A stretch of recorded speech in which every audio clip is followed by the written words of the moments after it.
Hi, I'm Ron James. I'm here with George Knapp, who is a co-host of Coast to Coast AM and a very illustrious journalist throughout the Southwest. George has broken stories regarding paranormal events, ufology, and much more, and he's done just an amazing amount of work for all of these genres. George, we're really delighted that you're here, and thanks again for all the things that you've done over your career. Well, thank you. We're here at the X conference in DC, and the subject here obviously is disclosure. How do you think that the revelation of an alien presence, well, first off, do you believe that we do have an alien presence here on planet Earth? Well, alien in a generic sense. There's some other kind of intelligence operating. I think the evidence, if you look at the totality of it, is pretty much overwhelming. What that alien presence is, that's another matter. ET, maybe, maybe not. Maybe there's some other explanation for it. I don't really know, and I don't think anybody else does either. So you're open to the idea that maybe there's an interdimensional or even possibly creatures or other beings here on the planet that are here that we just don't know about, maybe underground or... Yeah, I mean, I'm open to all those suggestions. You have to look at it with a healthy dose of skepticism, of course. You start with the basics, and that is there is another intelligence that's been interacting with humans for a long time. Well, we can prove it in a variety of different ways. Tens of millions of people have seen it over the years in one form or another over the centuries throughout human history. On every continent, in every country, in every culture, in different guises, under different names, but it's there and it's real, and it has interacted with us at one level or another for a very long time. The evidence is overwhelming, I think, in other ways, too. Government documents, for example, U.S. government documents, Russian, Brazilian, British, papers that were written to be seen in classified and secrecy, which document that something really is going on, and it's not ours, it's from somewhere else. So I think the evidence is real, that there's some kind of intelligence that we're dealing with. What it is, I don't know. Now, do you think that the government is actually going to be able to come to the public and disclose what they know? No, I do not. I mean, in some degrees, they already have. Project Blue Book ended, its files are open. It's comparable to what has happened in Britain in the last couple of years, opening up their Ministry of Defense files. It's comparable to what's happened in Brazil as well. And these are low-level files, I believe, case studies, incidents, things of a non-classified nature that don't necessarily impact on national security. Where the other stuff is, I don't know. At the end of Project Blue Book, when that project was canceled, and it was nothing more than a public relations exercise to begin with rather than a scientific study. Sure. But when that was over, if you might recall, there's something called the Bolender Memo. This memo put out by a general that said, okay, we're done with Project Blue Book, but now we can continue to collect all the national security cases, and they'll still go to where they've always gone. We don't know where that is, but we know that they have a place like that where the really sensitive cases and incidents go. I suspect that there is still a collection effort at some point. That somewhere there's a gigantic room full of data that the public has not been able to see. A lot of that stuff has been made public, some of it hasn't.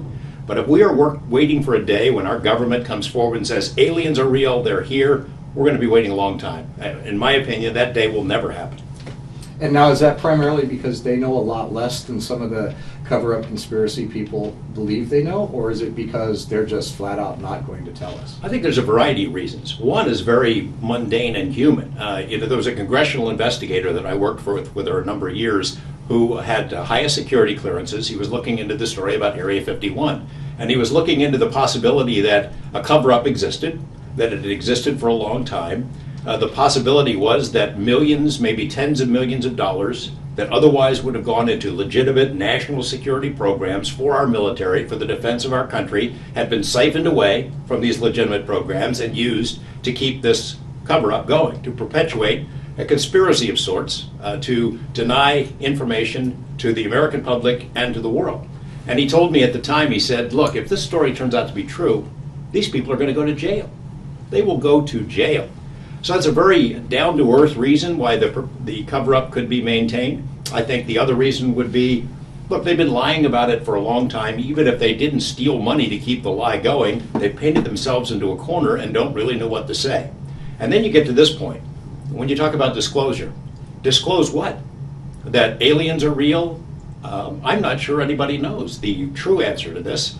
Even though there might be a gigantic storehouse of information about UFO sightings, I'm not sure anyone really knows where they're from, why they're here, what they want. Those are the big questions. We've been studying UFOs for 60 years, And I don't think we're one step closer to knowing the answer to any of the really central big questions.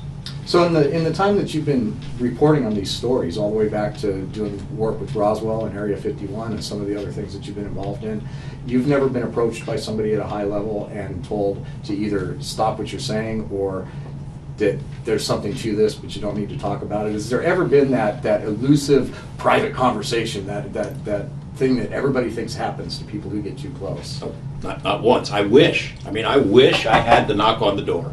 That would be great, because that would be confirmation that I'm on the right track, that I've ruffled some feathers somewhere. It has never happened. I've been able to report whatever I want about this stuff since the beginning. Now that suggests two things. Number one is that there is no one out there who cares about these stories, that it's not affecting national security, that there is no MJ-12 who's concerned about the truth getting out, or number two, that I'm doing something that they appreciate, that they're okay with it. You know, there is a basis of thought that maybe there is a controlled release going on, that disclosure does not have to happen all at once, that it happens incrementally, that the prevalence of UFO stories and UFO material and ideas in movies and books and television, that it's part of a controlled release, a gradual acclimation process, as opposed to a all at once, let's spill the beans kind of a thing. And I sort of lean in that direction. I don't know if it's on purpose or not, but it certainly is happening. Now, recently, Barack Obama introduced a new initiative for NASA and also to relegate a lot of the space research and development to private industry. And there's some speculation that maybe that is to set the stage for the release of secret technology through supposed development by private industry. Do you think that that might be possible?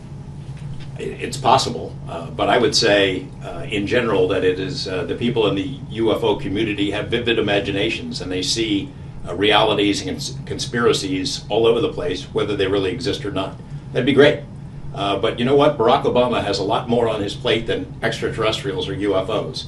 And if his administration were to raise this issue, to say, hey, you know, we got to get the truth out about UFOs, he'd be a laughingstock. His presidency would be over. Politically, it would be a disaster. People would laugh at him. He couldn't get anything else done. He has some real serious problems. Our country has really serious problems. This is not what they need to be talking about. Well, there are those that would say that there's 70% of the population in some surveys do believe that the government is lying about some kind of extraterrestrial presence, and the percentage of people who actually believe in life on other planets is even higher than that. So do you think really that he would be scorned by the mass population, or just by the people that have an interest in keeping that information? I can tell you what's happened to me, or 70% of the people in Las Vegas who believe in this stuff, and I get scorned every day of the week. Every time I am mentioned in any context, somebody is mad at me about some other story that has nothing to do with UFOs. They bring up the UFO thing as a bludgeon to hammer me with, to decrease my credibility, what they perceive to be decreasing my credibility. Anytime, for example, I did some stories about firefighters and their salaries last week, revealing the salaries of firefighters and police officers. On our website, I get hammered over and over again, well, hey, he's the UFO guy, how serious can this be? I know in my own life what it's been, that people try to use that against me, and I'm a much lower level than Barack Obama. I can only imagine what it would be like in Washington were he to open that door. It'd be the end of his presidency. Wow. Now, has this kind of stereotyping decreased over time, or is it just pretty much the same as it's been since you first started breaking these stories? I would say it's pretty much the same. It's been the same way since the beginning, not just my career, but since the beginning of the UFO, the modern era. I mean, you know, in 1953, the CIA convened what's called the Robertson Panel, and they discussed it. And they talked about, look, let's look at these UFO cases. You know, we don't think that UFOs represent a threat to national security, but the continued reporting about UFOs is a threat. Therefore, let's institute a program to strip UFOs of their aura of mystery. And that's when they talked about debunking, the laughter curtain, the ridicule factor. And whether or not that program was ever instituted or not, it's in effect what's happened.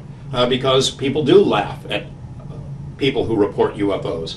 9 out of every 10 persons who sees a UFO or has some experience like that doesn't report it at all. And the fear factor is a major part of that.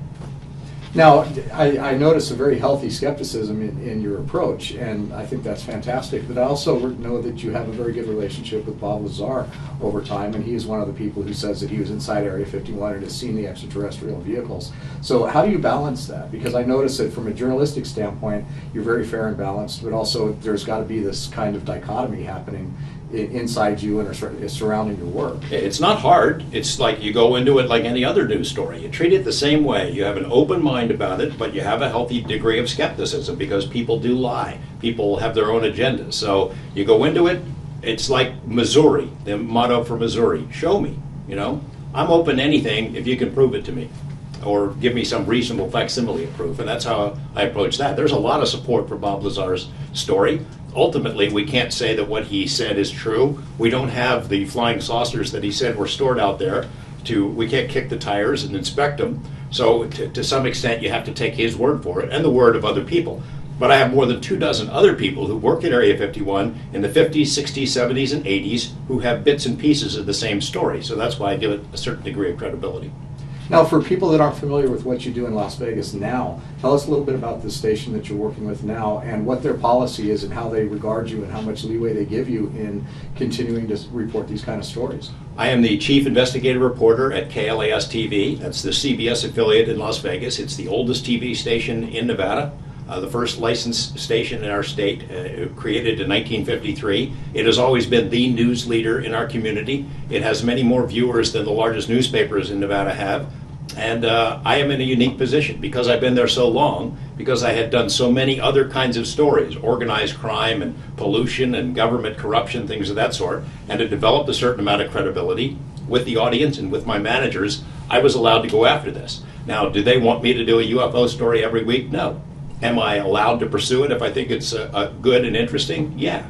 But I mean, it isn't that often that a story comes up that has a Nevada angle that would merit it based on where I am. I'm not a national reporter, I'm a local reporter. So it has to have a Nevada or Las Vegas angle for me to go after it. But when it does, if it seems worthwhile, I have the freedom to go after it.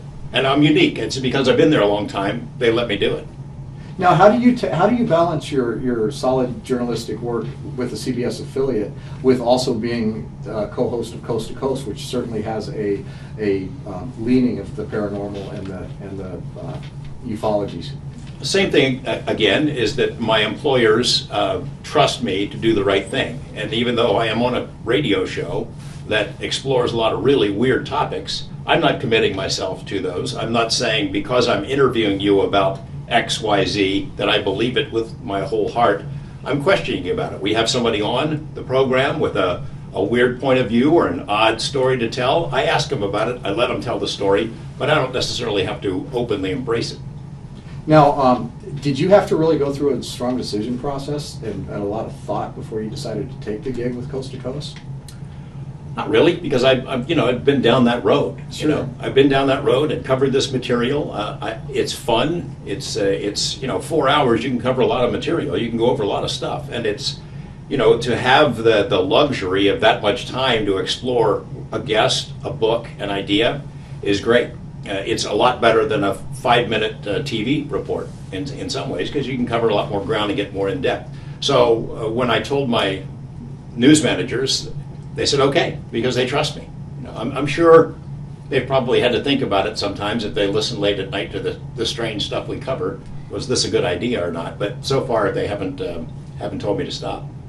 That's good. Let's wrap up with the disclosure subject again. And my question is, if there is a huge revelation to humanity that there is an extraterrestrial presence, if this were to happen, be it through a political outlet or literally a flying saucer landing in the middle of someplace and a revelation being made that way, how broad are the implications on the future of humanity and our society? It really depends on what the announcement is. A UFO landing on the White House lawn is going to be profound. It would be the most profound thing in human history. The acknowledgement that there is another intelligence, that there is somebody else like us out there. It rewrites everything. It rewrites human history, and that would be profound. Now, do you feel like it rewrites our whole definition of spirituality and all of the different elements that make us human and our belief system? Doesn't have to. Who knows? But we don't know. When people talk about disclosure, I ask, disclose what? If it's just that, hey, there are people like us living on other planets. People, we can handle that. Humans can handle that. We've been conditioned to deal with it through books and movies for a long time. If you're disclosing something else, maybe not. Skinwalker Ranch, we developed the idea that maybe there are other dimensions, that there are intelligences that can interact with us, that can come into our reality and leave at will. They can see us, they can hear us, they monitor us on a regular basis, but we can't see them. Now let's say your disclosure is, hey, by the way, there's other intelligence, they live all around us. When you're taking a shower, they can watch you. When you're sleeping at night, they watch you. You want to disclose that? Because I'm telling you, think people would freak out with aliens? They would really freak out at that. So, disclosure, I'm all for it. Depends on what you're disclosing. So you actually support the idea that maybe there's some things we just don't need to know? I'm not saying that. I mean, I'm a journalist, so it's my job. People have a right to know. I want to know everything, as I'm sure you do. I acknowledge the idea, though, that not necessarily has to be a good idea that everybody knows everything. I don't want everyone to have the formula for the atomic bomb at home, And I think that there are some things, some realities that could be disclosed that would be so profoundly disturbing that maybe it would have dramatic and irreversible effects on our social institutions. Aliens are here abducting us. They are creating a race of hybrids. They're living on some other planet or in some other reality. These are your children. They're taken away from you. Yeah, I think people would freak out. I do. If you can say anything to other journalists about taking the initiative to look into these kind of stories, it's almost like a taboo in mainstream journalism. And there's a mentality that there's a heavy price to be paid. But if you could advise other journalists on having the courage to do it or not, what would you say? What do you see happening in journalism today, and how can we improve it? Well, there is a taboo. It's sort of an unwritten taboo, and these the big guys in particular, the mainstream reporters at some place like 60 Minutes or the New York Times, they won't do it because they see it as nothing but a downside for their career. Now, maybe I'm the anomaly in this regard, and I've taken some shots over the years, but I've survived, and if anything, it's probably been good for me, my career, at least locally. I think it's probably put a ceiling on where I can go because of perceptions at the network level, but I'm okay with that. I would say to them, look, this is a legitimate story, and it's not hard to follow. There's a big learning curve in the beginning where you've got to figure out who's legitimate, what cases make sense, where you got to separate wheat from the chaff. And while 90%, 95% of it is nonsense or honest misidentifications of prosaic phenomena, that remaining core of information is profoundly interesting. And there are ways you can honestly pursue it as a reporter without giving up any of your journalistic standards, to pursue it the same way you do any other story. You follow the paper trail, you interview witnesses, you see if you can corroborate what they're saying, and you tell the story. It's like the journalist's ethical imperative. Get the story, get it right, and tell it no matter who it helps or who it hurts. That would work in this regard. And sometimes I feel awfully lonely pursuing this because there aren't many people in my line of work that are doing it. On the other hand, I do have sort of the area to myself. There's not a lot of competition for it. Now, the History Channel recently did the Ancient Astronaut series, and that's been regarded as a well-researched, well-documented, and courageous piece of material. It was also their most highly rated show. So do you think that the media is helping, that there's some kind of evolution happening here, where these ideas are becoming more mainstream and being advanced with a larger degree of truth? I think there's some truth to that there is sort of disclosure happening in incremental levels going around the media, going around science, and going around the government. And it is so common on the History Channel and elsewhere that it's almost a given. There's so much of this stuff. I sometimes worry about UFO overload, that maybe we're getting too much, so much that people don't think about it. There are so many stories about aliens and ETs and UFOs and flying saucers that and they're presented by the History Channel, and they're done very well. But the fact is that it's always going to be viewed as entertainment. Until it's on 60 Minutes, until it's on the front page of the New York Times, it's not news. It's still entertainment. And I just don't see it having the same kind of impact.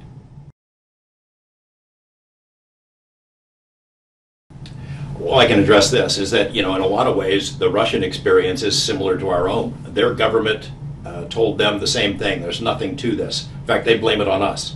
we blamed a lot of UFO sightings on the Russians. It must be Russian rockets, and the Russians blamed it on us. Or they blamed it as a plot of American capitalism to interfere with fundamental views of Russian citizens for a long period of time during the Cold War. And the Russians discouraged their own scientists, in public anyway, from discussing it, from studying it, whereas behind the scenes, those same officials who were saying, keep your mouth shut, don't talk about this, were asking these scientists to study things like Roswell, to study UFO sightings, and to find out what was going on. And the Russian government reached the same conclusion ours did. Something really is flying around up there. It's from somewhere else. It can fly circles around everything that we have. In one instance that I personally uncovered and investigated, UFOs hovered over a Russian ICBM base in 1982 and somehow entered the launch control codes and these missiles. The missiles were enabled. They were ready to go. And then the UFO, which had been flying around over the base for 4 hours, went poof, disappeared. The control panel went back to normal. The Russian colonel who came in to investigate this said they couldn't find anything that caused it. It had never happened before. It had never happened since, but they took it very seriously, and they took it as a message from the UFOs that this might be your most important weapon system, but it doesn't impress us. The Russians have had an ongoing interest in UFOs. They have studied it at the highest levels of their government. They had the biggest UFO study in history, 10-year long. Every unit in the vast Soviet military empire was required to fully investigate and report anything anomalous, ball of light, UFO, and send it all to this one central location. And we found the guy and had the first interview with the guy who was in charge of it. They don't know what UFOs are either. They just know something is going on that they can't explain.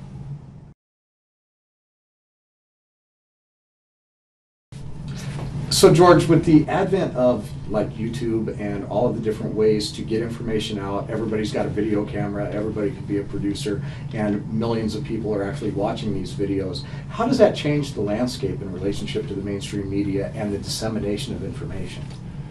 Well, there's good and bad in that everybody can now be their own video producer. Everyone who's got a computer is suddenly a researcher. Everyone is a ufologist who wants to call himself a ufologist. With the technology that's available, Photoshop abilities, anyone can manufacture their own UFO video. And it complicates the situation because you can never tell what's real and what isn't. In addition, while I encourage citizen journalism and for people to write their own blogs and get active and write stuff and cover things, there's still no substitute for experience. You got to have actual journalists working on some of this stuff as well. I don't see any likelihood that mainstream journalists, network level journalists, are going to be taking this more seriously. I am encouraged that independent producers, your team, for example, some of the stuff that I've done independently of my employer, that takes place. You could hope that those kind of productions, if they're done well, would encourage somebody like 60 Minutes or a Nightline or 48 Hours to dig into this topic. It hasn't happened yet, but it still could. Do you have a sense that academia is totally ignoring a subject that should be on the front burner? Absolutely, they're ignoring it. And I can give you examples of it. This past spring semester, I was asked to teach a class at UNLV about UFOs and conspiracies and journalism, how you would approach these topics as a journalist and teach it to future journalists. UNLV initially said, yeah, great, especially since I had a sponsor who was going to pay for my work and my time and bring guests and everything in. Wow. And then they realized, wait a second, this is about UFOs here. This guy's going to be talking about Roswell and flying saucers and cover-ups. You know, let's just think about it here. We'll okay the class, but we want you to make sure you have that you address other things other than conspiracies, that you bring in skeptics who don't believe any of this is true, which I don't mind having balance and things like that. I did worry that their reticence to accept the class as I described it was the beginning of the end, and it ended up being the end as well, because the class didn't happen. Academia, you would think on a university campus of all places, you could talk about anything. That's what it's there for. Free thought, free expression, explore ideas, challenge conventional paradigms. That's what it's for. And it doesn't exist, not on this topic.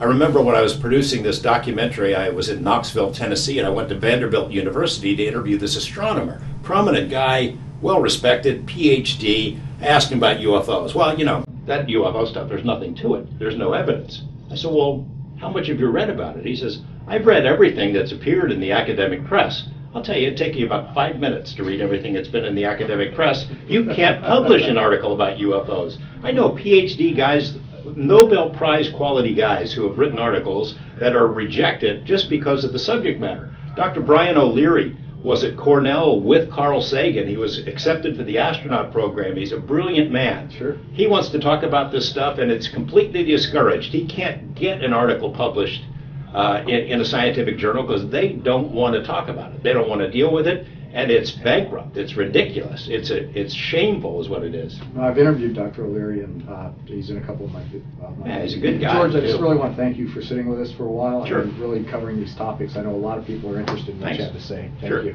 Right.